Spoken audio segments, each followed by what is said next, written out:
Hello everyone, this is Min Song from BK21 and today I'm going to make a short presentation titled From Wartime Propaganda to Minority Representation, Transformation of the Superhero Genre. This presentation is not to show you guys a whole history of the superhero genre, but rather to show you a short explanation of how the formation or the overall narrative changed within this superhero story across the whole time, which starts from the age referring to Golden Age. The part one would be to talk about what Golden Age is as a mythical superhero era. Golden Age is an age between 1938 to 1954, and it is referred to as golden because at that time it is one of the most richest era in the sales of comics. And this golden age is defined by two biggest events during the era, which is one, the Great Depression between 1929 to 1939, and second, World War II between 1939 to 1945. So American comics between 1930s to 50s, they became this comics industry became a big trend because it could actually be a cheap means for the Americans to emphasize with their own and to make conflict and to review the conflicts and the inner agonies of these American citizens during their suffering from big economic crisis, but also between these war times. And because of these two big events, heroes are mainly used within the comics as an existence that could actually make the citizens feel better while watching the heroes break through the whole difficulties and supervillains. And also, they could be worked as an inspiration or as a means to motivate people when looking at the battle between the ideological war. So Superman's first appearance was in Action Comics' first issue, which was in June 1938. And after that, Golden Age finished when introduction of Comics Code Authority (CCA) appeared in 1954. So between 1938 to 1954, comics basically became a means for propaganda and also means for a lot of satirical contents. But after this Comics Code Authority, comics market overall got into this whole censorship, and their contents would not could was not able to develop further after this big censorship got into them. And talking about the Golden Age, the first ever hero of this age is definitely a Superman. And before we talk about the other topics, it's better to realize what Superman's role in this era was. So he's the character made by Jerry Siegel and Joe Shuster, who were 17-year-old Jewish boys when they first designed this character. Jerry Siegel made the comic strips for the character, and Joe Shuster made an illustration. And he is also the core character, which is the start of the Golden Age and also the start of the costumed heroes, so-called superheroes. The world was in pretty bad shape, Nazism was rising up, and millions of innocent people were being killed. This is how Siegel described when he explained the motive for making Superman during the interview with BBC. So we can see that Superman itself is actually very clear, the motivation. It was desire of the Jewish people to fight back the Nazism at that time, which was also one of the biggest historical events in the humanity. And not only Superman, but also Captain America is famous for one of the other big propaganda heroes that fights back Nazis. And this issue is really famous for as the first issue, but and this Captain America's issues are really famous because his first issue was literally the illustration of Captain America smacking Nazi people. And Joe Simon, the creator of this character, also said, "World events gave us the perfect comic book villain out of Hitler with his ranting, goose-stepping, and ridiculous mustache. So we decided to create the perfect hero would be his foil." And we could also actually see resemblance of this motivation of these superheroes between Siegel and Simon.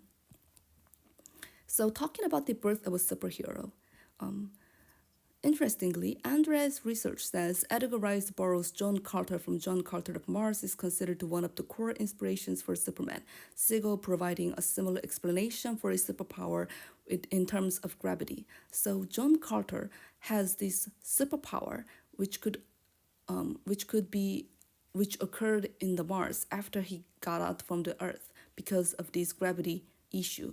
And Siegel also uses the same background for explaining Superman's superpower. Because he is the extraterrestrial being who has not been on Earth, his overall power and his overall weight is affected by the Earth's gravity and thus making him the superhero or superhuman in the perspectives of our human beings. During the 30s, before the appearance of this first Superman, interestingly, Homo superiors, which is another term for superhumans at that time, were depicted as inveterate outsider, a monstrous freak, as in the case of Frankenstein monster. So we could actually see the origin of this superhuman, or has not been always positive as we think now it is to be, but rather it has always been used as these kind of superhumans have always been used or treated as a being that is very ambiguous and that is very has a many kind of dual identities which could save and destroy the humanity at the same time. And this superhuman myth is also intriguing because it owns its own kind of flexibility. So according to Chilton, Superman myth differs from the classical myth structure by escaping immutable characteristics and an irreversible destiny. So we expect classical mythical characters such as Hercules from the Greek tales. We imagine them and we already know their tales because their narratives are complete and they already became a fixed symbol for their own story. But through the civilization of this heroic structure, which refers to how the comics changed from how the comics superheroes differed from the classical mythical structure, apart from mythical figures limited to universal laws along with predictable narratives, Superman also owns his identity as a typical novelistic character in terms of opposite of being a classical mythical structure. And it explains feeling interest of consumers for unpredictable plot invention as a protagonist of comics. So their change as their flexibility as the despite them being a mythical creatures just like Greek heroes, they differ because their narratives and their lives are affected by a realistic factor called plot, which is a main component when it comes to making a selling point towards the consumers.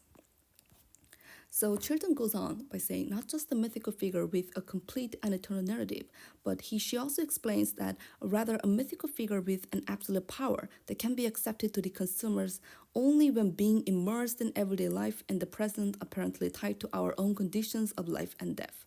And Superman, therefore, becomes a flexible myth in this modern era, whose weakness which is famous for kryptonite, is also added later for the purpose of narrative development. Superman is a myth for Americans, but not in a form of classic Greek heroes as we usually know them to be. His mythical identity travels with ongoing plots within the comics, acquiring a qualification to escape from a monstrous symbol by being attached to citizens.